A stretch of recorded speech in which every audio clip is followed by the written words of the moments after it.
সম্মানিত ভিউয়ার্স, আসসালামু আলাইকুম। আমি মোহাম্মদ নুরুজ্জামান সর্দার। আপনারা জানেন আমার চ্যানেলে ভিডিও হয়। আমি বর্তমানে রাশিয়াতে অবস্থান করতেছি। আপনারা জানেন যে আমি রাশিয়াতে চলে এসেছি। তো সেক্ষেত্রে এখানে আমরা যেখানে আছি তার পাশে একটা আপেল গাছ আছে। সে আপেল খাওয়ার জন্য অনুমতি নিয়েছি। তারা বলেছে নো প্রবলেম, আপনি আপেল খেতে পারেন। তো এই জায়গাতে দেখেন, দাঁড়ান ওইভাবে না, এই জায়গাতে এই যে আপেল ধরে আছে, হ্যাঁ, আর আপেল বাগানে আমরা আসলে যাইনি।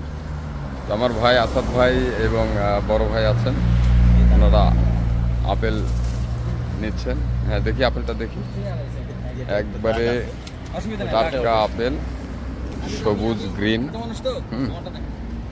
এখানে ভাই আপেল নিচ্ছে। ওকে, এই হলো আপেল। হ্যাঁ, যাই হোক, আমাদের জন্য দোয়া করবেন, আমরা যাতে ভালোভাবে থাকতে পারি এবং ভালো কিছু করতে পারি ইনশাআল্লাহ। টাটকা গাছের আপেল কখনো মনে হয় বাঙালি খায়নি। তো এই মুহূর্তে আমার ভাই আপেল খাচ্ছে। আপেলের টেস্ট কেমন ভাই? এই প্রথম গাছ থেকে পেরে আপেল খাচ্ছি ভাই, টাটকা আপেল। আর এই যে এগুলো হচ্ছে চেরি ফল, হ্যাঁ, ব্লুবেরি, এরকম বেরি বেরি ফল, অনেক সুন্দর।